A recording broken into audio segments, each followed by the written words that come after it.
Alright. So, ito tayo ngayon sa ating next discussion for the topic. Pangilang lecture video sa to?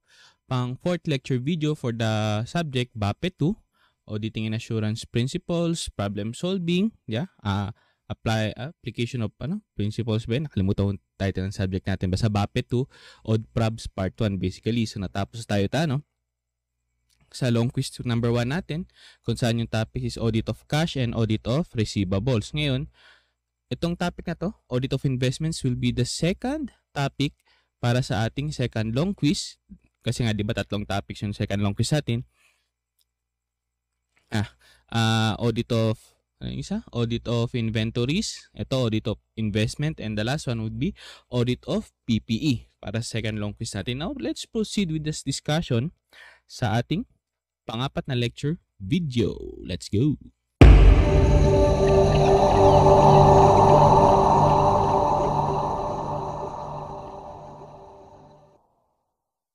Now, ito, audit of investments tayo. So, audit investment. So, basically, ito yung mga held for tradings, yung investment in subsidiaries kapag may control, investment in associate kapag significant influence lang, yung joint ventures, yung investment in bonds, and yung derivative assets, yun, mga investment yun sila. Basically, ang investment kasi, ikaw yung investor, obviously, kaya investment. So, yung point of view mo sa transaction na yun is ikaw yung investor, kaya yung recordings mo sa'yo is mga investment. And usually with that, sa assets mo yan. Yung counterpart niyan, yung sa other point of view of the transaction, ang nilalagay na nila dyan is either debt or equity. Pag shares yan, okay, sa equity yan nila nilalagay. Kapag debt yan, di sa liability. So basically, ganito yung accounting for investment. Diniscuss ko nito sa CFAS na mga first year natin na ngayon second year na. So basically, ito yung summary of accounting for investment, diba? FVPL, alam natin yan. Yung mga held for trading yan sila, current asset, initial measurement, fair value. Pag mag-a-adjust ka na, fair value pa rin. Pavoci at elections, other comprehensive income, sa equity securities lang yan, current or non-current, fair value plus transaction cost. So, fair value, subsequent, huwag kalimutan yung mga basics yan. Sa PFRS 9 yan. And ang PFRS 9 kasi, yan yung bagong revision, yung bagong standard when it comes to financial instrument. Kasi yung dati is, I think it was PAS 39. Now, kung makikita nyo sa list of accounting standards, wala na yung PAS 39, di ba? Kasi pinalitan na siya ng PFRS 9 and other supporting standards ni PFRS 9. I guess it was yung disclosures, PFRS 12 bata yun. Basta ito, PFRS 9 and yung other mga investments. Basically, ito yung accounting ng investment, di ba? Na-discuss ko rin ito sa mga fourth year, basis of classification, ano siya? Saan yun? Diba? Tingnan mo yung business model, contractual cash flows. So basically, ano siya sabi ko dito? Balikan nyo yung discussion nyo sa FAR. Diba? Kasi ganun yung basis dito eh. Kung ano yung basis na ginamit na discussion nyo sa FAR, yun yung gagamitin natin dito. Ang kabaliktaran lang, auditing type. Workback, kumbaga. So yun na. Ito na-discuss to sa CFAS. Pero, yung in-depth discussion nito sa FAR subjects yung na-discuss, I believe, IAS 1 and IAS IAS 1 and IAS 2. Yan, doon na-discuss yun. IAS 1 is, I believe, assets yan. IAS 2, liabilities and equities. Sa IAS 2, yung other topics, mga PFRS 10, So anyways, let's proceed. Saan yun? Okay. So ito, ang ginawa ko nandito, para hindi kala sa time, yung paper ko, yun, pinicturean ko na lang. Anyways, ito rin man na-upload ko, so walang problema yan. So let's do this. Okay, klaro naman. So, ganito yan. So, tawag dito. Wala tayo. So, ito, problem number 1, audit of investments. So, the following investment in trading securities, Trading securities. So ano, alam mo na yan, held for trading yan, di ba? Yeah? Not necessarily. Basahin mo natin. Account appears in the books of CAP Incorporated. So ito, for the year 2017, balance, ito yung balance, ito yung mga transaction, nagbenta ng sales ng Robusta shares, bumili ng Wilma Ordinary shares, naka-receive ng dividends from the Bulik Ordinary shares, binenta ang Bulik Ordinary shares, and binenta yung Budo Bond. So the audit working papers of the preceding year show that that the account balance, sinisip po no dahil sa pabago-bagong panahon, that the account balance as of January 1, 2017 consisted of the following. So ito yung Robusta Company Ordinary shares, di ba? 30k shares purchased noong 2014, 20 pesos per share. 60k, ito basahin nyo lang yan, 45k, yun. Ito naman para sa Wilma Company Ordinary, yeah? 198, 60k, 1980, na purchase. Bulik Company Ordinary, yun, 33k shares, na 290 na siya ngayon. Ito sila, mga ordinary shares to sila, obviously sa pangalan pa lang, held for trading yan. Pero ito, investment in bonds to siya. So hindi sa mga consider as kasi bonds so 600 siya. So iba ang nila dito, iba yung kanilang measurement. So with that said, yun, ito examination mo discloses the following kasi nga nag-audit ka. Basahin natin. On January 31, 2017, 30k ordinary shares of the Robusta Company purchased in May 2016 were sold for 640 to 90. So medyo may mali dyan na hindi na-account yung measurement. Malaman natin mamaya. On March 31, 2017, 15k shares, ordinary shares of Wilma Company ang nag-purchase additionally. Si CAP Incorporated, additional 15k. Kung saan, nabili niya 24.25 pesos per share plus a brokerage fee for a total of 365. Yung June 2017 naman, si Bulik Company, nagbayad. Ng 100% ordinary share dividends on ordinary shares. So, ano meaning yan, sir? Balikan nyo sa AIS, di ba? Ang meaning lang yan, for each share na meron o yung mga investors, mga shareholders ni Bulik Company, for each share that they hold, makaka-receive sila ng additional isa. Yeah? So, example dito, magkano yung hawak-hawak ni CAP Incorporated? 3K. Yeah? So, nag-distribute ng ordinary shares yan, or ordinary share dividend si Bulik. So, yung 3K ni CAP Incorporated naging 6K na. Ito naman, in July 2017, CAP Incorporated sold to its president for 125 pesos per share 3K ordinary shares of Bulik Company, for which the president gave his check for 262,500 and a letter in which he agreed to pay the balance upon the demand of the treasurer of the company. On August 1, 2017, CAP Incorporated sold its Gudo Company 5% bonds at 110 plus accrued interest. The total market value of the securities at year-end amounted to 4,500,000. Kasi nga, these are held for trading securities, and di ba, kung nakita nyo dun sa table na pinakita ko, paano nire-record ang mga FVPL, ang mga held for tradings? Fair value, initial and subsequent measurement. So ito, at the end of the year, 4,500,000 yung kanilang fair value. So alam mo na, since na-mention yan, magkakaroon yan ng adjustments. Oy, saan siya napunta? Oy, kulit mo ito siya. Yun. So let's do this. So, unang tanong, what is the gain on sale of Bulik Company shares noong July 31, 2017? Kasi nga dito,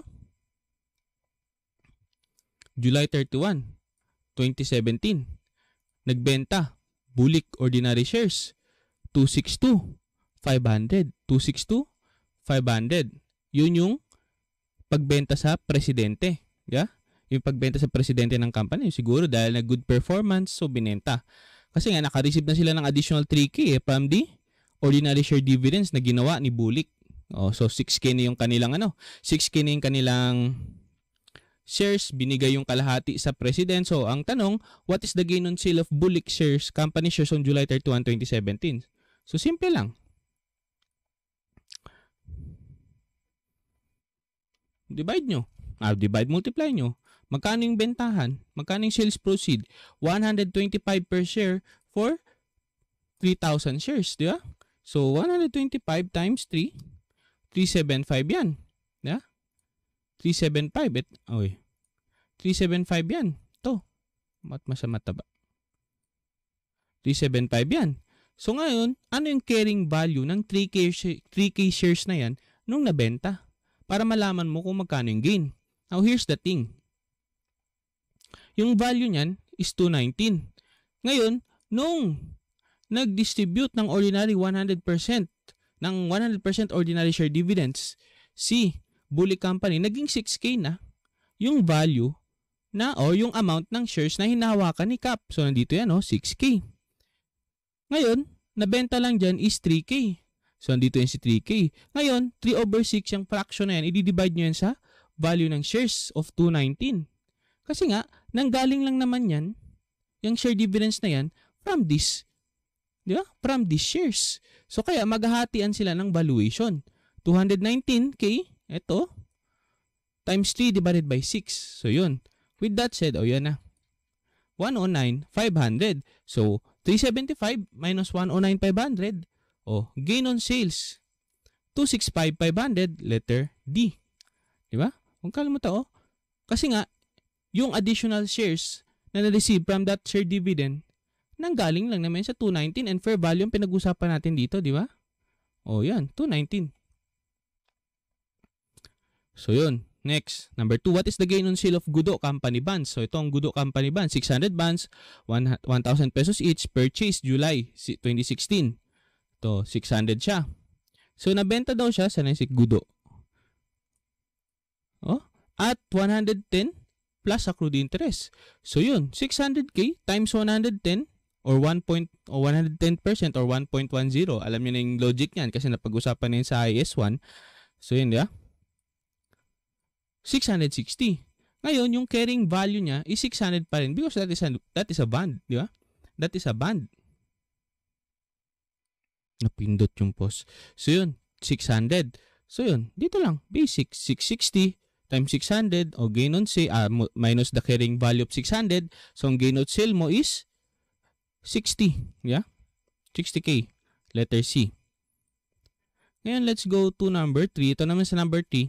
The adjusting entry for the sale of Robusta Company ordinary shares on January 31, 2017 should be or should include So, bakit naghihingi ng adjusting entry? Ibig sabihin, nagkaroon ng pagkakamali.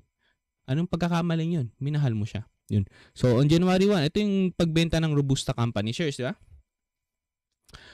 On January 31, 2017, 30K ordinary shares of the Robusta Company purchased in May 2016 were sold for 640,920. So, anong sale ang pinag-usapan dito? Anong group of shares? Ito. Diba? May 2016. Ito yung sinasabing na benta. Nanggaling dyan yung binentang shares. And kung titingnan nyo, yeah? Saan din ito? Kung titingnan nyo, medyo may mali. Bakit? Kasi tingnan mo, purchase were sold for 640,290. Ito yung ginawa niyang recording, Ito, cash 640,290. May mali. Kasi nga, magkano yung value? Ano yung carrying value ng shares na ito na nabenta? 30K times 22. 660. Kaya nandito yan siya.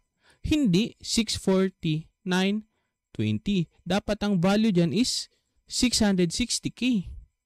Ang ginawa niya 640,920 mali. So, pag ganyan nangyari, yeah, malalaman mo na kailangan mo ayusin yan. Tapos yung cash, magkano yung cash na receive niya? Tama, 640,920. So, with that, ang sales proceed 640,920, yung carrying value ng shares na binenta is 660. So, alam mo na, magkakaroon dyan ng either gain or loss. In this case, may loss. Kasi mas mataas yung value ng binenta mo kaysa kung magkano yung natanggap mo. May loss ka in the amount of 19,080. Yeah? So, basic lang to. So, letter A yan. So, itong adjusting entry mo sa baba, loss on sale, 1980, investment in treasury shares, or trade securities 1980 rin, 1980. So number 4, di ba? Parang boring topic na to. Boring. Oo. Ilang beses ko na ito nakwento sa inyo. Pagdating sa board exam or sa review sa board exam, boring talagang review classes yung odd. Kahit anong gawin, kahit sino pa yung teacher dyan. As in, boring, nakakantok. Or minsan di na nga pumapasok, di ba? Makakwento ko sa inyo. Kasi nga, boring. Repetitive masyado yung ginagawa sa odd probs. Pero, that is part of the process. Kasi nga, kailangan masanay kayo, masanay yung utak nyo sa mga ganitong gawain para pagdating ng board exam, alam nyo na kung anong gagawin. Kasi familiar na kayo sa process. So, kaya yung kagandahan, so, bear with the subject, ganito talaga ang odd probs. Ngayon, on December 31, 2017, carrying amount before market adjustment of CAP investment in securities is magkano? So, magkano din carrying amount before market adjustment ng mga investment in trading securities ni CAP? So, magkano yan sila? Ang balance, di ba? Provided ang balance sa taas. Ito, si 5349 or 5349, beginning balance, oh. January 1, 2017, oh, 5349, nandito yan siya. Ngayon, from that 5349, nabawasan ng 660 yung bentahan ng Robusta shares. Yeah? Kaya dito, minus 660. Ngayon, nag-purchase dito ng additional shares from Wilma, 15K, pero hindi yung 365 yung gagamitin. Hindi yan. Kasi nga, plus brokerage fee yan eh. Alam mong kasama din yung brokerage fee. Eh, hindi yan sinasama. Ine-expense yun, kapatid. So yun, ang gagawin, 15K lang times 24.25. Kaya dito, 15K times 24.25. Huwag mong isama yung brokerage fee. Kasi in this case, di ba, FBPL yan, that is a expense. Kaya dito, 360, 750. Ngayon, di ba, nagbenta ka ng Bullick shares. Di ba, nagbenta ka ng Bullick shares. 3K Bullick shares were sold. In the amount of, di ba, dito sa taso? Ito yung nawala sa'yo, 109,500. Nagbenta ka ng Bullick shares. So, yan. And lastly, yung gudo. Di ba, trading securities kasi yan eh. Although, ito sila, ang nature nila, ordinary shares, ito, investment in bonds. Di ba? So, yun. Binenta mo siya, nabawasan ka ng 600, dito. So, add minus, add minus, kasi benta ka. So, ang carrying value mo as of 12/31/18 is 4,343,250. Yeah. So, yan, letter B. But wait, there's more. What amount of the unrealized gain should be reported in the income statement for the year ended December 31, 2017? Kasi nga, FBPL to sila. Lalo na itong mga ordinary shares. So, FBPL, diba? Ano yung mangyari dyan? Sana yun. O, diba? Changes in fair value recognized in profit or loss. So, ang fair value nila as of December 31, 2017 is 4,500,000. Yung carrying value naman nila, yeah, is 4,343,250. So, alam mo. Tapos ngayon, yung naging fair value nila is 4,500,000. So, alam mong tumaas. So, yung 4,500,000, the market value, as of the end of the period, carrying value, 12/31. So, may unrealized gain ka on your trading securities, 156,750. So, yan, di ba? Napakadali. No sweat. So, let's go to number 2. So, number 2, problem number 2. So, ito. Magnolia Corporation invested Magnolia Corporation invested its excess cash in equity securities during 2016. So the business model for this investment is to profit from trading securities on price changes. So alam mo na, held for trading yan sila, FBPL. Di ba? Ngayon, saan ito? As of December 31, 2016, the equity investment portfolio consisted of the following. So ito, yung mga investment niya. LJ Inc., Polanco, Alabang Corp, totals. Quantity 1, 2, 2. Yung cost, yung nabili nila, 90 to 40, 42. Fair value nila as of the end of the year, as of December 31, 2016, 126,252, 360. So ang tanong, in the December 31, 2016 statement of financial position, what should be reported as carrying amount of the investment? So obviously, trading for securities siya, Balikan natin to. Huwag nyo talagang kalimutan yung basics sa FAR. Yeah? Wag yung kakalimutan yan. So, subsequent measurement, fair value. So, alam nyo nang, 738 yan, letter A. Number 2, in the 2016 income statement, what should be reported as unrealized gain or loss? So, madali yan. Yung fair value minus the carrying value. Yeah? Fair value minus the carrying value or the cost. Yeah? 24,000 ang unrealized loss. So, bakit yung tinatawag na unrealized? Kasi nga, hindi pa yan siya nabibenta.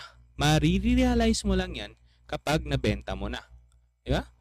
Kaya yung mga unrealized gain, realized gain. Ang unrealized gain, hindi mo pa binenta, nandyan pa lang sa'yo. Yun, unrealized. Pero pag nabenta mo, June. Diba? Paulit. Drinking game, no? Pang ilang beses ko nasabi, huwag kalimutan ng basics sa FAR. Pero, kailangan yan sabihin sa inyo para paulit-ulit para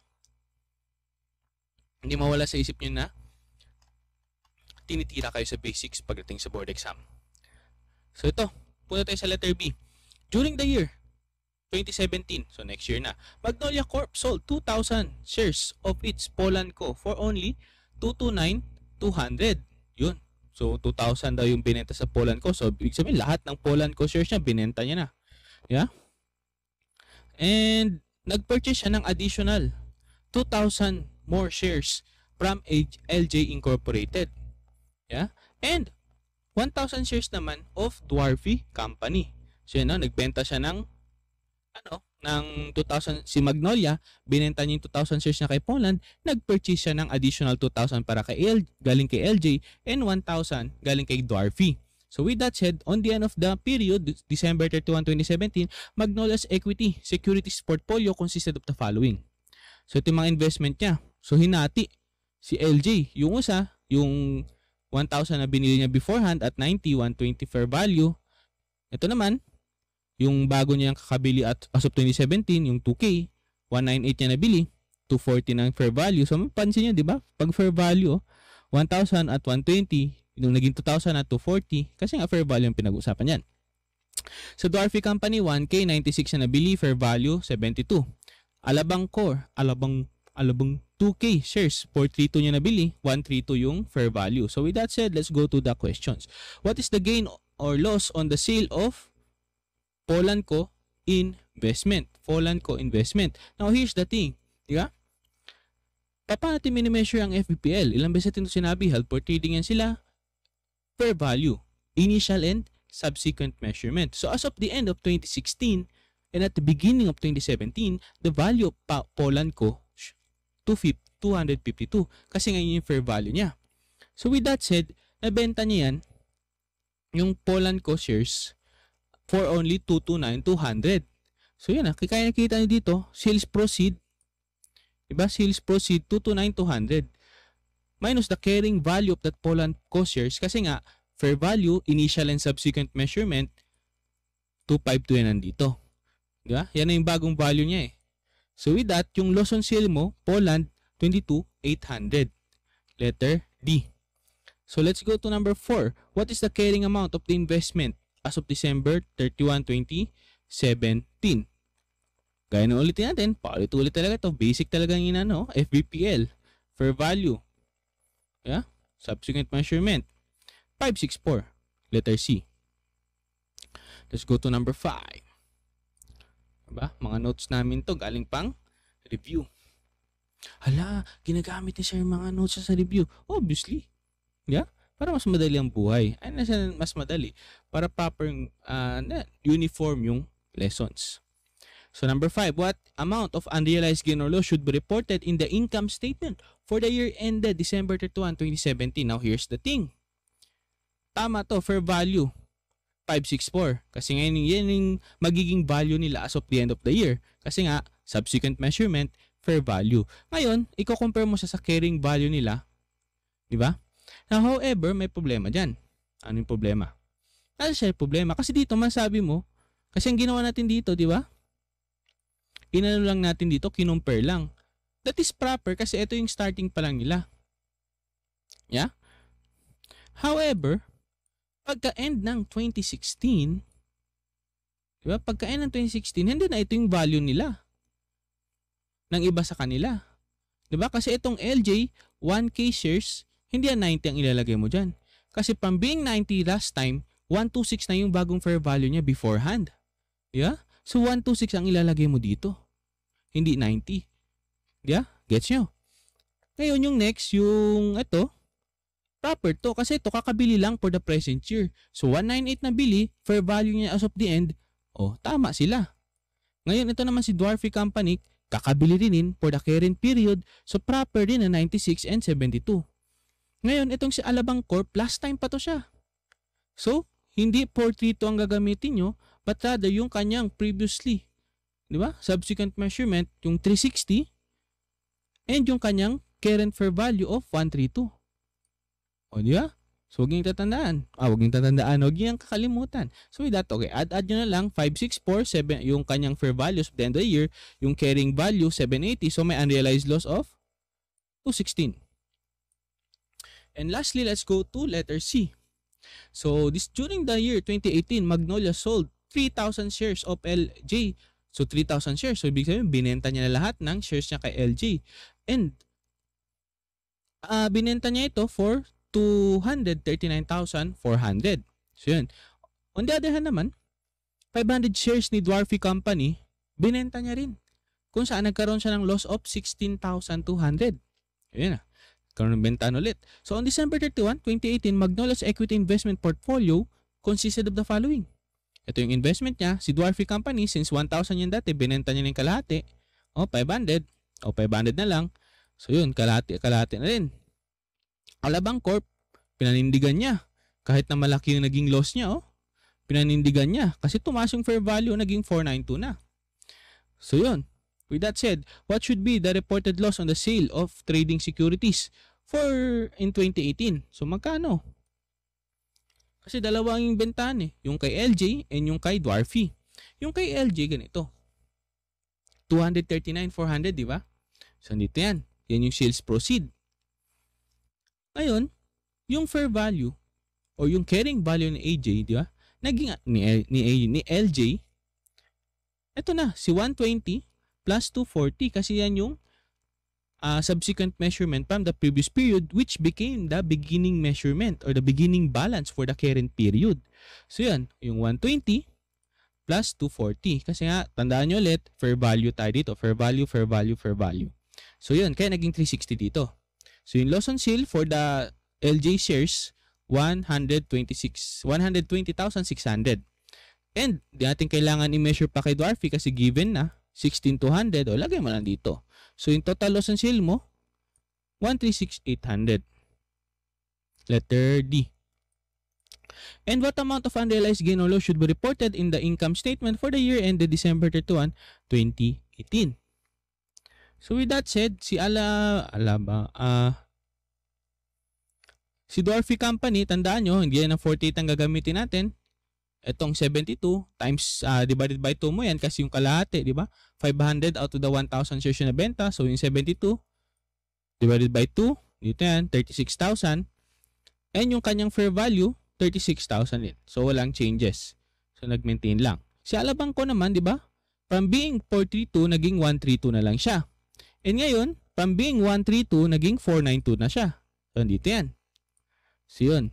So, yun. At yan, 528 yung fair value. Carrying value is 168. Okay, nagkaroon ng unrealized gain of 360. Letter A. And lastly, in December 1, 2018, statement of financial position, what should be reported on the carrying amounts of the trading securities? So, yan. Matik. Ito, 528. O, ito. Dito rin O, yun. Goods. Wala problema. Easy, diba? Breezy lang. Next tayo. So, dito naman tayo sa ating problem number 3. So, problem number 3, basahin natin. Supporting records of Mayon Corporation's trading securities. So, trading securities ulit. So, alam nyo na, FBPL, held for trading na naman. And, balikan natin. Pabalik-balik tayo sa basics para ma-retain yan sa utak nyo. FBPL, whether that's debt or equity securities. Whether that's debt or equity securities, current asset, fair value, initial measurement, subsequent measurement, fair value, statement of comprehensive income, changes fair value recognized in profit or loss. And tandaan nyo, ito mahalaga rin to. a debt instrument that is not measured at amortized cost or PABOCI is measured at FVPL. And since trading securities to, yung bonds natin, yeah, FVPL ulit. Same sa number 1. Yeah, wala pang hindi tayo binibigyan ng PABOCI and ng amortized cost. Pero usually ganyan naman pagdating sa debit side, pagdating sa investor side. Kasi kung ma-notice nyo, di ba? Investment transaction yan. Pagdating sa mga investors, pagdating sa mga debtees, di ba? Sa mga obligee, napaka-easy ng transaction, ng recordings. Pero pagdating sa credit side, doon na pag sa equity side na yan, sa shares, di ba? Or sa ikaw na yung investee, ikaw na yung obligor, ikaw na yung debtor, di ba? Mas mahirap siyang i-account.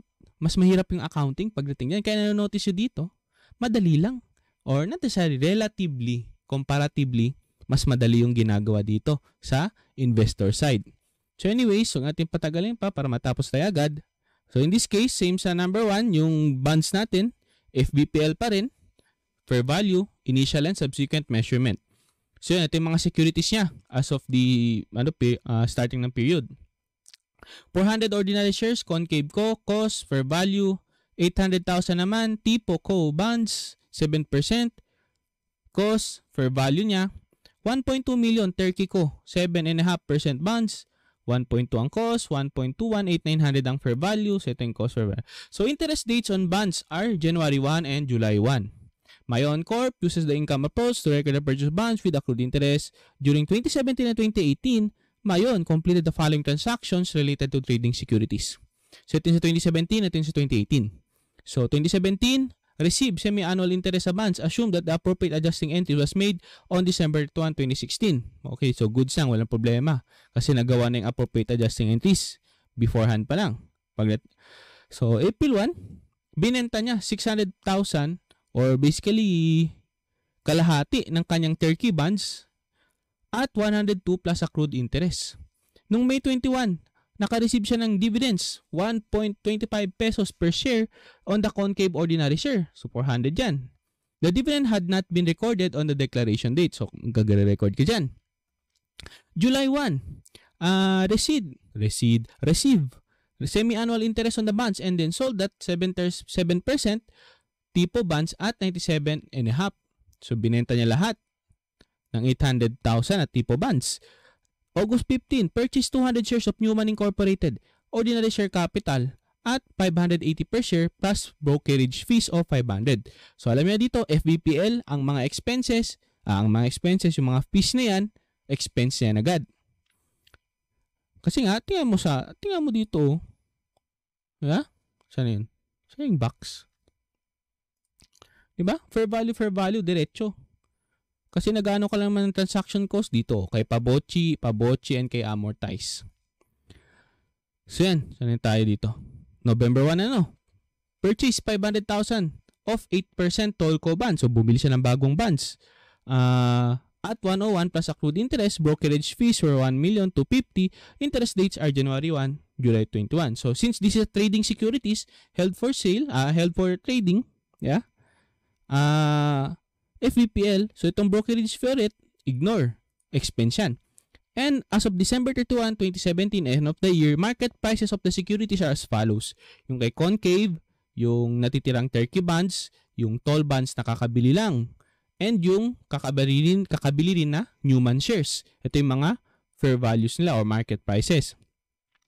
Ngayon, nag-2018 na. January 2, recorded the receipt of semi-annual interest on the bonds. And lastly, noong February 1, binenta yung remaining 600,000 na Turkey bonds at the price of 101 plus accrued interest. So, yan yung mga situation natin. So, dito na ngayon sa questions.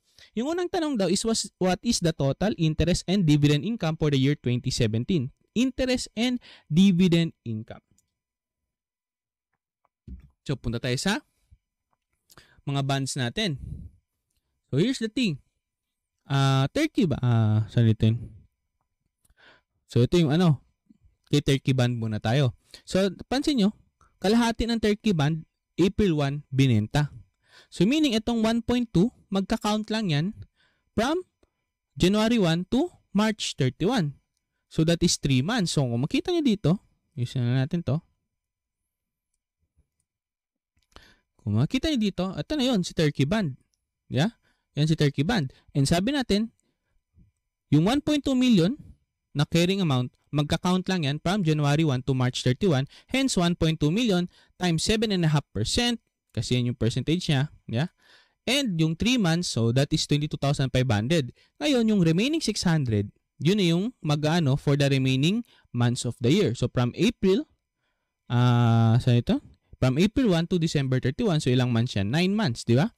So yun, 600, yeah, ito na yan siya, times 7.5%, times 9 over 12, 33,750. So yan na, meron na tayo kay Turkey. Punta tayo kay TIPOCO. TIPOCO bonds. So yun. Pansin nyo, dito naka-receive. Receive semi-annual interest on bonds and then sold the 7% TIPO bonds at 97.5. So ibig sabihin, 6 months lang ang tinagal ni TIPOCO sa bond, ng TIPO bonds for the year. So 6 months na yung counting ng interest income niya. So yun, 800 kasi binenta mo na eh. Lahat-lahat pagka July 1. So 800 times 7% and 6 over 12, so yun, 28K. Ngayon, may additional bonds din kayong binili. Yeah, saan si isang isa? Si dividends, si manual. Yeah, ito si Tolco bonds. So Tolco bonds, nabili siya November 1 at 500,000 peso, kung saan meron kang 8% interest. 8% interest. So yun. Yung gawin mo, 500 times 8%. Then, November 1 nabili, so 2 months lang. So yun, 667. And, yun lang yung mga bonds natin, 3 lang. So, with that, tag dito, doon tayo sa dividend income. Kasi may dividend income eh. Saan ang galing? Yung ito, yun, to. 1.25 pesos per share on concave. Yeah? So, may 400 shares ka times 1.25. 500 lang. Dito. Solve mo na yan. Bang, bang, bang, bang. Yung total interest and dividend income mo for 2017 lang, 2017 lang question, is 91,417. Letter C. Okay. Goods. Let's go to number 2. What amount should be reported as gain on sale of trading securities in 2017? So, tandaan nyo, 2017, dalawa yung naging bentahan natin ng bonds. Yung una, yung kalahati ni Turkey bonds, and pangalawa, nung July 1, yung buong buo ng TIPO bonds, 800. So with that said, ang tinatanong sa number 2 is ano daw yung gain on sale? So gain on sale, so sales proceed minus the carrying value. So in that case, yun. Turkey bonds muna tayo. So sa Turkey bonds, 600 yung nawala. 600 yung wala. And yung bentahan sa Turkey bonds is 600 times at the amount of 102 plus accrued interest. So yun, 600 times 102%, yan yung sales proceed mo. 612,000. Ngayon, magkano yung carrying value niyan? And as we know, fair value tayo dito kasi FVPL tayo. FVPL to trading securities. So, kalahati ng bonds mo ang nabenta. So, yung fair value niyan, hatiin mo rin. Chap-chapin mo. Pak. Yeah? So, yun. Yung carrying value niyan, which is the fair value ng 600 out of the 1.2 million bonds, yeah, is 609,450. So, yung magiging, may gain ka from the sale of the Turkey bonds in the amount of 2,550,000. So, tandaan nyo, trading securities to, FVPL. Ngayon, yung TIPO bonds, nung July 1, nabenta siya buong buo at 97.5. Ngayon, TIPO bonds is 800K. So, yung sales proceed, 800 times 97.5 is 780. Yung carrying value niyan is 774. Ito, so, yung may gain ka ba? Oo, in the amount of 6,000. So, 8,850 yung total gain mo. Letter C. Anong number yun? Letter C. Ito. Now, let's go to, madali lang, no sweat. Let's go to number 3. What amount of unrealized gain or loss should be reported in the income statement for the year ended December 31, 2017? So, same lang ito sa ginawa natin kanina. Yung carrying value, yan mo sa fair value. So, yung concave, yeah? Ang concave, meron tayong 240. 240, klaro naman dito. Naka-zoom lang talaga. 240 yung carrying value niya. Pero, market price as of the end of 2017, yeah? Bakit 2018 to? Nag-typo. 17 dapat yan. Oops. Yung carrying natin si carrying. Yung market price as of the end of the year ng concave is 550. 550 na. So, anong gagawin mo? 400 times 550, nandito. 220 na yung proper fair value niya. Now, let's go to the turkey. Yung kalahati na lang natitira. Yung kanyang fair value o yung carrying value niya as of the end, 1,218,900, since nabawasan na siya ng kalahati, so that is 69,450 na lang yung kanyang carrying value. Now, as of the end of the year, nakita nila na 101% pa yung market price ni, or 101 and 3/4 yung market price ng turkey buns. So, nagagawin nyo? 600 yung natitira times 101 3/4. So, that is 610. 500 yung kanyang fair value. Subsequent measurement na yan, ha? Ngayon, let's go to the Newman. Yung Newman, yung nabili nyo, 580 per share, 200 shares. So, yung goods, carrying value. Ngayon, pag the end of the year, naging 583.75 per share na. So, 580.75 times 200, okay, nandito, 116,750. And lastly, si Toll Bonds, 500 siya. At 101, so that is 505 goods. At as of the end of the year, 101 pa rin siya. So, similar lang. So, ito, meron ka ng carrying value and yung kanilang subsequent measurement, fair value, 140,450, 142,250. So, from being 1,473,450, siyempre, nag-adjusting ka na, 1,452,250 na lang yung kanyang fair value as of the end of the year. So, may unrealized loss ka of 21,200, letter B. So, number 4 tayo. Madali si number 4. Ano yung carrying amount of the remaining trading securities on December 31, 2017 since na-adjust mo na yung kanyang fair value? That is 142,250, letter D. Yan, dito. Yee! And lastly, what is the loss on the sale of the remaining turkey bonds on February 1, 2018? So, kasi dito, sold the remaining 7.5% turkey bonds at 101 plus accrued interest. Yun. So, yung sales price at 101, so 600 times 101, okay, 606. Ngayon, ano yung carrying value niya? Nung in-adjust na natin. Nung end of the year, 2017. Sana si turkey. 610,500. So, lagay mo ito, 610,500. So, yung sales proceeds, 606. Pero yung carrying value niya, 610,500. O may loss kang 4,500. So yun, no sweat. Let's go to number 4. Okay, dito tayo ngayon sa last number natin or last problem, problem number 4. So tapusin na natin to. So to, Santol Corp invested in its excess cash in non-trading securities. Yun. Iba na yung investment na pinag-uusapan dito.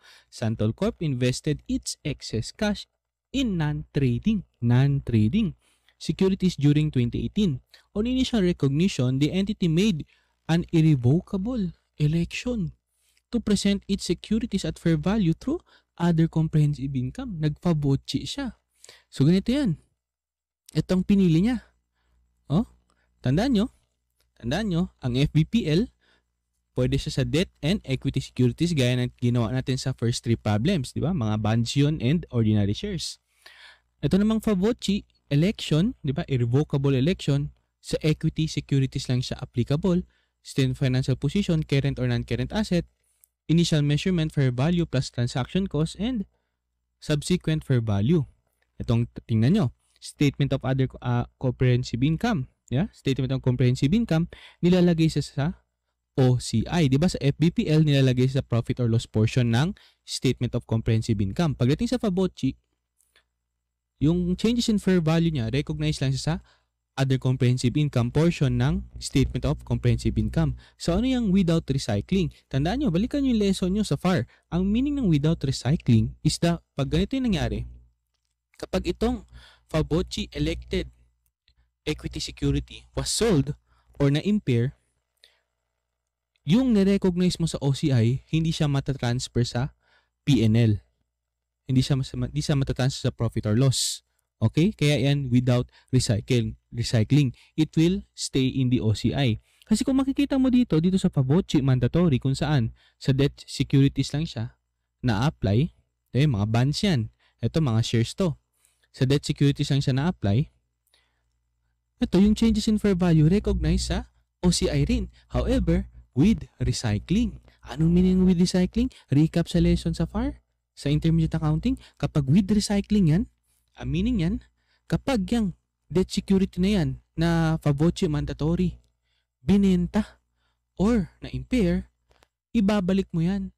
Oo, i-reclassify mo, kumbaga, yung nirecognize mo sa OCI, papuntang profit or loss. Yan yung meaning ng with recycling. So dito sa Favocci election, equity securities, kahit na mabenta siya or ma-impair, maintain lang sa OCI. Sa Favocci mandatory, which is for debt securities, yung nirecognize mo sa OCI, once na nabenta to siya, recognize mo, i-reclassify mo to profit or loss. Yan yung meaning nila. Yan yung meaning without recycling and with recycling. Kaya dito, kung kita nyo, only debt instruments can be reclassified. Equity instrument, cannot be reclassified. O financial assets cannot be reclassified into or out of designated at the FVPL and Favocci election. Kaya dito ang sinabi,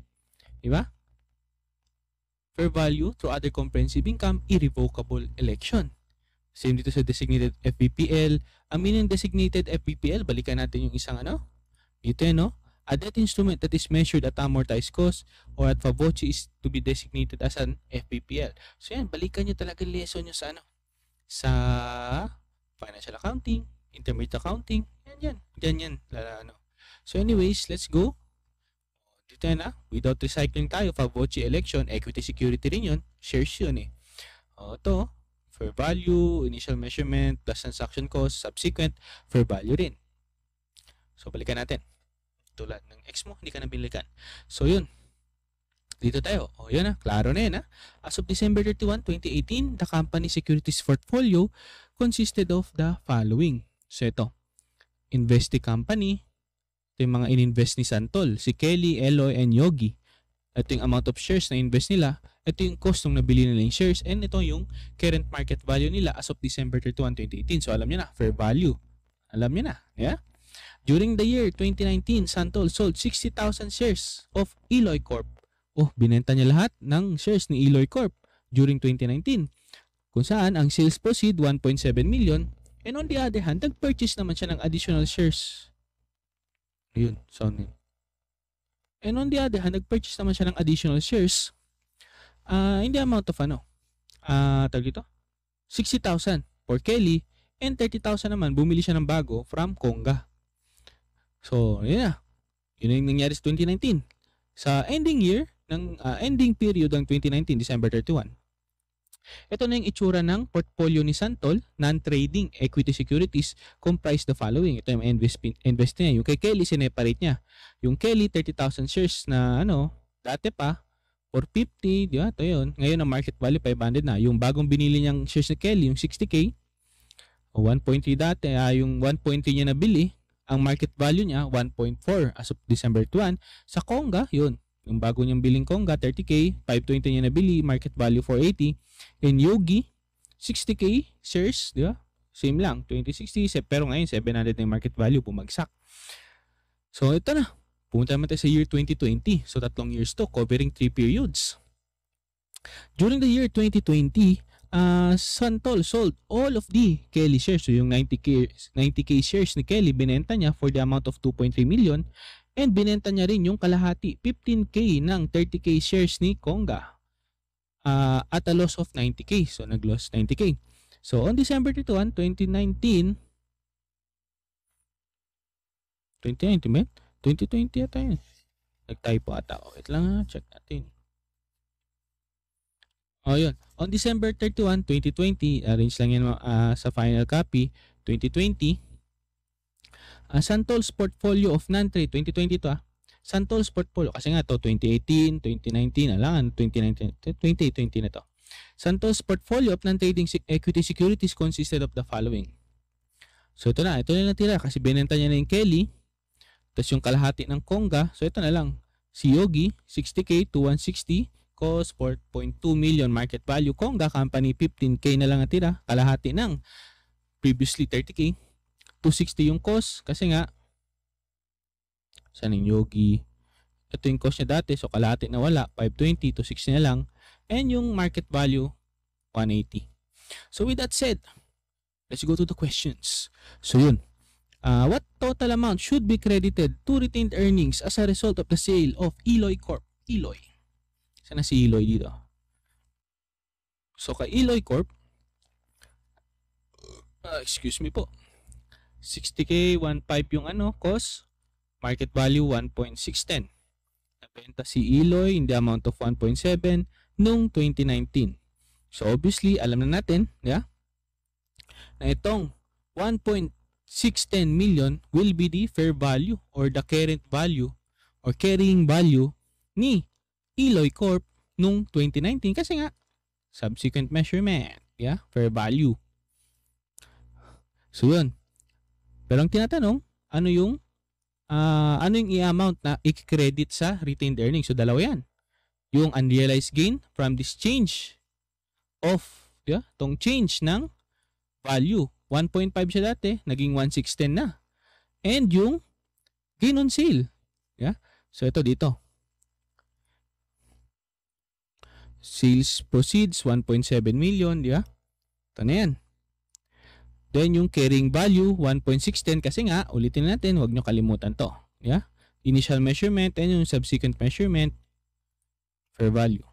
So yun, 1.610. So yung gain on sale niya na ilalagay mo sa retained earnings 90K, pero hindi lang yan. Hindi lang 90K yan.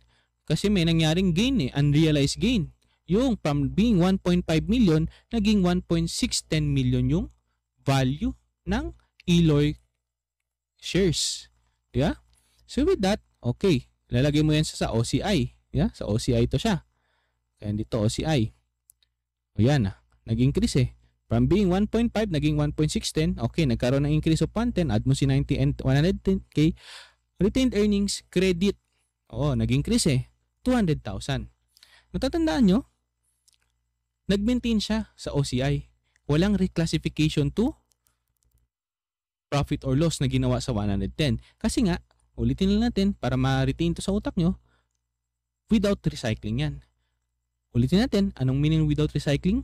Kapag nagkaroon ng bentahan, or naging pair pa, pero mostly bentahan yan, hindi mo i-reclassify yung ni-recognize mo sa OCI papuntang profit or loss.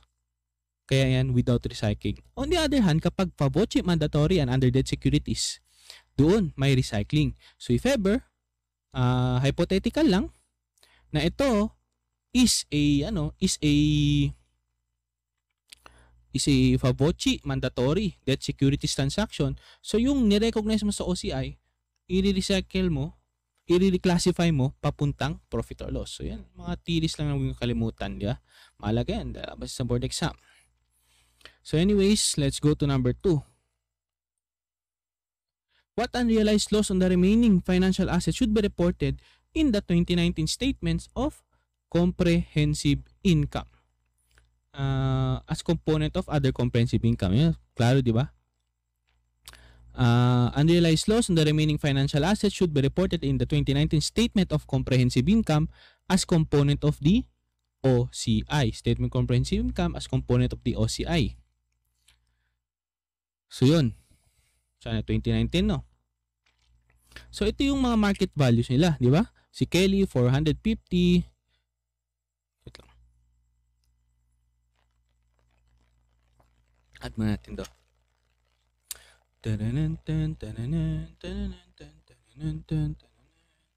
Two less lonely people in the world and it's gonna be fine.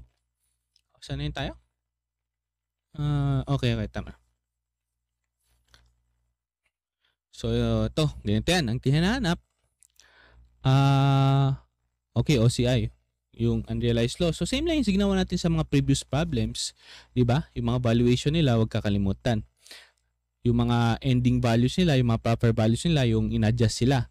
But take note, ganito yan. Yung sa Kelly, 'di ba? Saan si Kelly?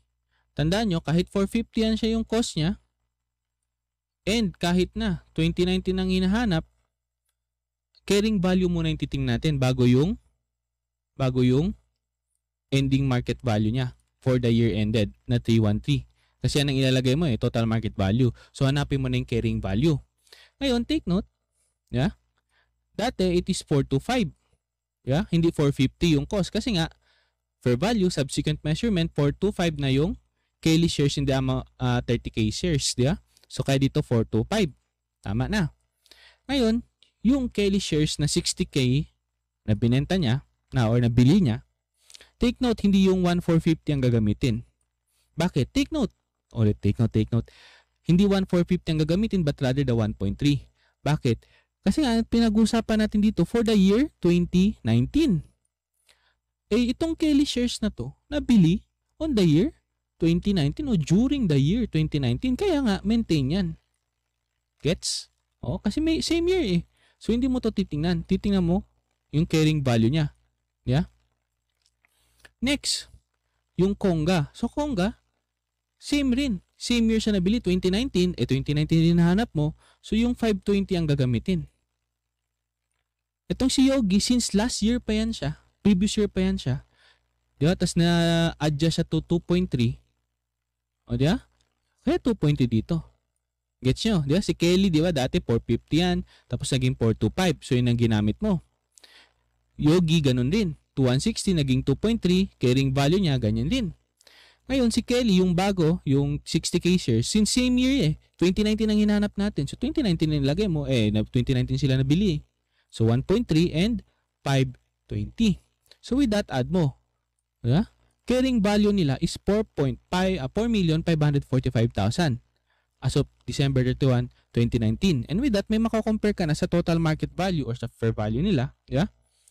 Which is 3,130,000. So, yan na. Minus mo na lang. So, meron kang unrealized loss in the amount of 1.4 million. 1,415,000 pesos, letter C. Klaro? Klaro. So, number 3 naman tayo. What is the cumulative amount of unrealized loss that should be reported as component of other comprehensive income, yeah, in the statement of changes of equity naman, changes in equity as of December 31, 2019. So with that said, 2019. Now take note, yeah, ito yung cost mo, o ito yung ano mo, nung carrying value mo nung 2018, December 31, 2018, and ito yung market value niyan. So with that said, nung meron kang unrealized gain noong 12/31/2018 in the amount of 225,000. So, ilalagay mo yan dito. Recorded as of January 1, 2019. Ngayon, nung binenta mo yung Eloy shares, yeah, nagkaroon ka ulit ng unrealized gain of 110,000. So, yung adjusted balance yan is 115,000. Sir, bakit may minus? Tandaan nyo na itong unrealized gain na to, before pa nabenta si Eloy shares, nandyan na yan siya, kasama na siya ng 225. Ngayon, nung nabenta si Eloy shares, there's no point in including this 110,000 kasi nabenta na si Eloy So, wag mo nang isama sa 225, kaya adjusted balance na siya. Kasi nabenta na yung pinanggalingan niya nanggaling siya kay Eloy shares. So, huwag mo na siyang isama dito. Kaya, ang adjusted balance, 115,000. Ngayon, noong 2019, nagkaroon tayo ng unrealized loss in the amount of 1,415,000. So, with that said, okay, minus mo. So, may cumulative unrealized loss ka na as of December 31, 2019 in the amount of 1.3 million. So, yun. Letter B. Ngayon, let's go to number 4. So, number 4, anong hinanap niya? What is the unrealized gain on the remaining financial assets should be reported in the 2020 Statement of Comprehensive Income as component of the OCI. So 2020, so ito yung pinag-usapan niya. Yeah. So madali na lang yan. Dalawa na lang siya, si Yogi and si Konga. So si Yogi and si Konga, diba? 4.2 ang market value ni Yogi, 180,000 naman kay Konga.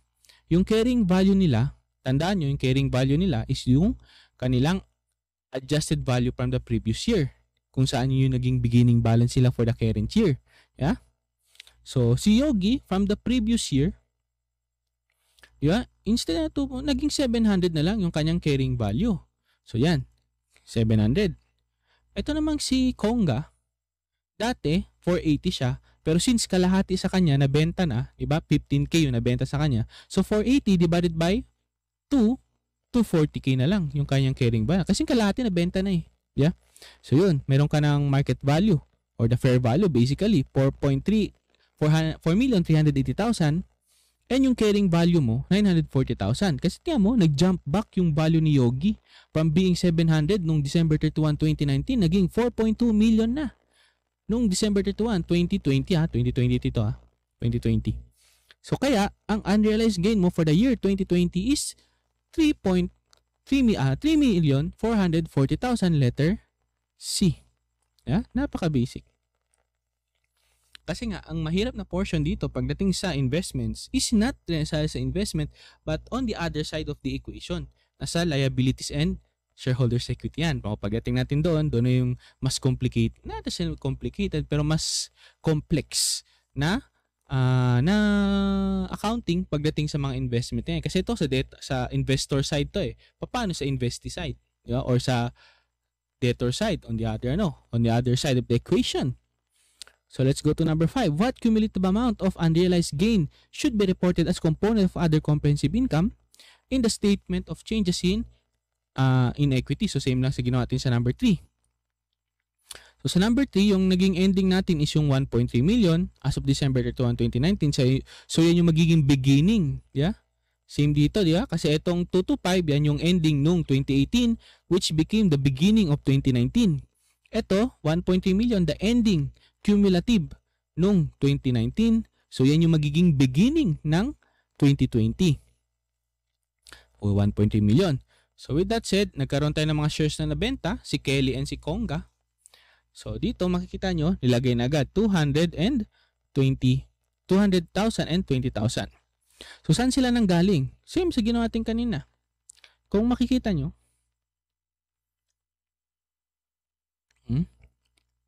kay Kelly muna tayo. Diba?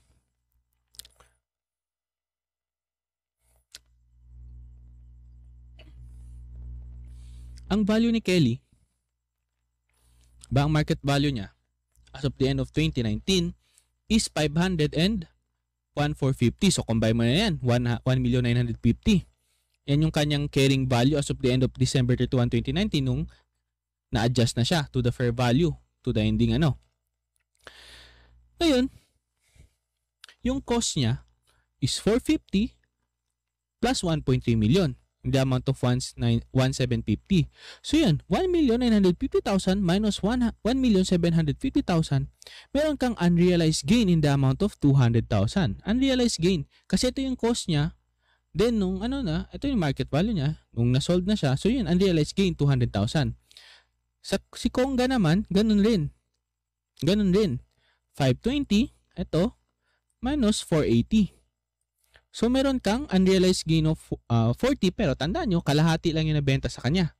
So, unrealized gain, unrealized loss. Pero kalahati lang yung nabenta sa kanya, 15K out of the 30K. So, kaya 40K, yung unrealized loss, may yung loss, times 1 half or divided by 2, 20K lang yung unrealized loss niya. So, yan, ilagay mo na dito. So, sir, anong meaning yan? Bakit to minus, bakit to plus? Tandaan nyo, as of December 31, 2019, ito yung cumulative unrealized loss. Cumulative, cumulative yung naipon. Now, the moment na binenta mo si Kelly shares, hindi na siya parte nito. Yeah? Hindi na siya parte niyan. Kasi nabenta mo na eh. O bakit mo pa isasama? So, kaya dito yung unrealized gain, kahit nag-gain yan, minus pa rin kasi hindi na siya kasama dito eh. Binenta mo na si Kelly shares. Ito kasing cumulative kung ano yung nandyan. So the moment na binenta mo yung shares, tanggalin mo siya sa cumulative kasi hindi na siya parte niyan. So kaya dito yung unrealized gain, minus. Kasi gain yan eh. Pag tinanggal mo ang gain sa loss, mas tataas yung, di ba? Mag-increase yung value ng loss. Di ba? Analyzation yan. Accountant. Yeah? Pag tinanggal mo yung unrealized gain sa cumulative unrealized loss, di ba? Mas tataas yung value ng loss. Di ba? Magiging 1.5 million yan kasi tinanggal mo yung gain dyan eh. Di ba? Tinanggal mo yung gain dyan. So magiging 1.5 million unrealized loss yan. Di ba? Not considering this 20k. Ano natin yung logic dito. Kaya dyan minus. Kasi ulitin na natin para makapasok talaga sa contact. Analyzation kasi talaga to eh. Yeah? Unrealized gain. Pero minus. Bakit? Kasi itong 1.3 million, as with our discussion with 1.3 million, yeah, same yan logic dyan, ito yung cumulative. Ito yung naiwan. Ito yung nandiyan. Yung nananatili. So the moment na binenta mo yung shares, tanggalin mo yan siya sa cumulative kasi hindi na siya parte. Kasi binenta mo na eh, labas na siya. So in this case, yung 200,000, since unrealized gain na siya, and yung cumulative balance is unrealized loss, diba? Pag tinanggal mo yung gain, mas bababa. Diba? Magiging 1.5 million na yung loss. Kasi tinanggal mo yung gain eh. So ganun yung logic. Dito naman yung unrealized loss, yeah, nag-positive siya. Bakit? Kasi yung, ito ng cumulative loss, tinanggalan mo pa siya ng loss, eh di ba? Value niya, sa ano? Yeah? Logic lang yan. Kaya ganyan yung situation. Same sa dito. Ganyan yung cumulative. So yung adjusted balance natin is ng cumulative unrealized loss as of December 31, 2020 is 1,480,000. Ngayon, naka-record ka ng unrealized gain in the amount of 3,440,000. Hala sir, saan yan nanggaling? Tandaan nyo, dito yan siya nanggaling. Ang market value mo as of now, kung saan yan yung fair value, adjusted value ng shares mo, is 4,380,000. Tama. Ngayon, ano yung carrying value ni Yogi at ni Konga? Anong carrying value nila? Yeah? Si Konga, 480, since natanggalin kalahati sa kanya, di ba, binenta nyo, 480 divided by 2. So that is 240. Di ba, 240. Lagyan natin dito para klaro. Di ba, 240. Si Yogi naman, di ba, yung ano niya dati, carrying value is 700k. Oh, yan, 700k. Ngayon, 240 plus 700k is equals to 940. O ngayon, i-ano nyo yun dito. I-compare nyo na dito. I-minus nyo na sa market value. Kasi nga, ito, subsequent measurement. Adjust nyo. So, 4,380,000. That's 3,040,040. Yeah? 430. Oh, that's 3,440,000. So, yan na. Yung adjusted balance mo sa cumulative, yeah? Nare-record nyo sa ano? Sa statement of changes equity. Okay, ano mo na dito yung unrealized gain for the current year of 3,440,000. So, yung cumulative unrealized gain mo is 1,960,000. So, yan ha? Same logic lang yan, di ba? Analyzation talaga. Madali siya pag naintindihan mo. So, kailangan i-analyze mo talaga yung concepts ng problem. And ito, di ba, pinadali na lang. Isa puso nyo lang to. Yeah? Sa puso nyo lang yan. Hingi kay copy nito sa mga first year. Meron to sila.